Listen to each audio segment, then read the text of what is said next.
Some fifth-round maneuvering as the Cleveland Browns moved into position to take the 6th pick of the 5th round, 144 overall, and perhaps there might have been a moment of foreshadowing. Let's see officially what the Browns are going to do.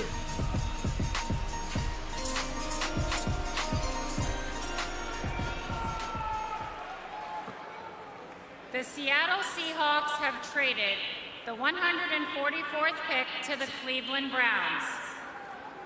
With the 144th pick in the 2025 NFL Draft, the Cleveland Browns select Shedeur Sanders, quarterback, Colorado.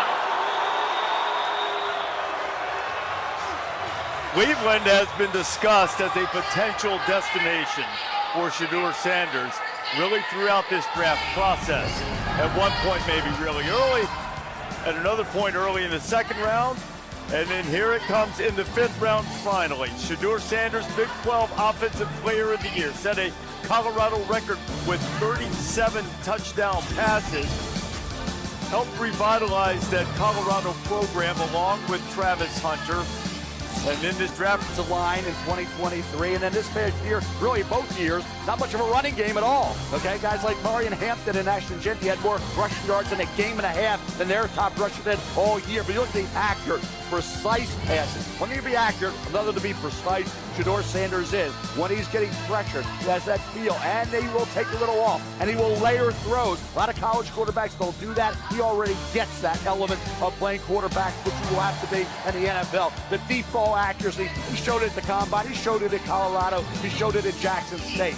The ability to slip and slide. Yeah, he's not going to run a 4.6, but within the pocket, just give the kid a fighting chance. Colorado rarely did. When he had an opportunity, you saw this strike there to Will Shepherd. Again, there were games like Oregon where he had no shot. Here he avoided the initial pass pressure. He rolled right, he made a throw. This fact he's like, just out there just talking, he's not athletic, it's a bunch of BS. It's not true. This kid can avoid, he can move, and he can make throws against his body like this.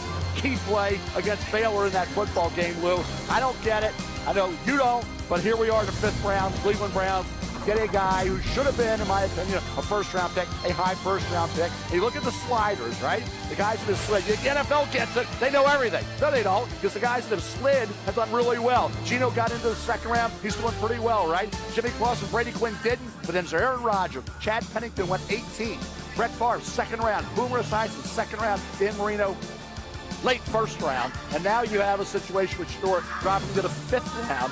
Tom Brady, everybody said, okay, he was a 6th round pick. When Tom Brady was drafted, there was a quarterback that went 18th. That was Chad Pennington. The quarterback went in the 3rd round. That was Giovanni Carmazzi from Hockey.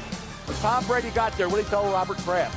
They told him, hey, you're our 6th round pick. He said, yeah, you're the best decision your organization ever made than me, right? So we're talking about, are you confident, cocky, are you arrogant, or are you charismatic? There's that fine line there. I think there's a lot of perspective that isn't reality in regards to Shedeur and Deion. Deion's not going to interfere. Deion's not going to be calling the coach. Deion's not going to be commenting about Shedeur while he's at Colorado.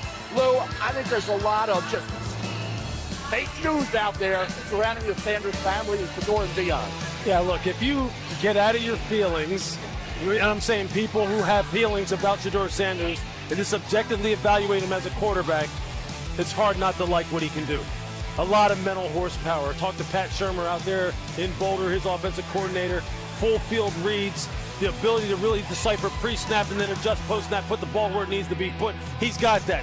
This nonsense about the fact that he's not a good athlete, he's just an average athlete.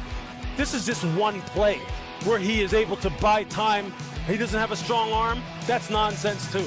He can put the ball wherever it needs to be put at the NFL level, all 3 levels, across the field, drive it into tight windows.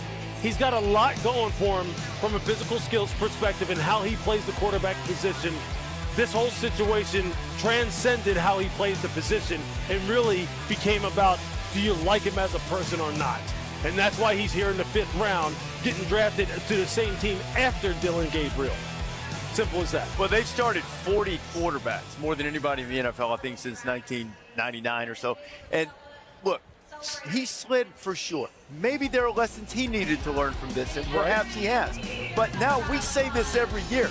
It matters more about what you do after your pick than it does where you're picked. So now the opportunity is for Shedeur Sanders to win the job. He can win the job. Absolutely. Now, there are other places he could have gone this late when he was sliding, and maybe he could not have. That might not have been the right position for him. But I think there are lessons to be learned on both sides. I mean, clearly something happened that made NFL teams not want to do it. So now, what can he take from that? He can take his opportunity now, become a starter early in his career, which is probably closer to something that they had envisioned all along. They just didn't envision having to wait until the 5th round for it to start. Absolutely, but when I was asked pre-draft, hey, what's the best fit for Shedeur Sanders, I said the Cleveland Browns. Now, I thought it was going to be a pick 2, Sure. or is it trade back into round 1? But he is an ideal fit for Kevin Stefanski's offense. They have some weapons in the passing game with Jerry Jeudy. They added Harold Fannin to go with David Njoku. They've drafted a couple running backs. He can live in that play-action offense. That's what he did best at Colorado. What are his elite traits? Accuracy and toughness. That translates anywhere. So the slide is a little bit ridiculous. I'm with you guys. I don't know exactly what caused it, but this is a good situation for him. Take a minute, be upset that you fell in the draft, but I think now you attack this opportunity and prove everyone wrong. And now as we flip it onto the other side of this equation with the Cleveland Browns, and what were they motivated to do at this pick? 144th overall after previously drafting Dillon Gabriel at the end of the 3rd. Let's look at the opportunity cost right now for Cleveland. The 144th pick in the draft last year with Austin Booker from the Bears. He signed a 4-year, $4.4 million contract. As far as a quarterback is concerned, that's nothing in the NFL. So for them, they have an opportunity to try and develop a player who they were out there in Boulder. Lewis and I were there. They were taking an up-close and personal look at Shedeur Sanders, did plenty of homework on him. I don't think anybody would sit here and tell you the tape for Shedeur Sanders was anything close to a round 5 player.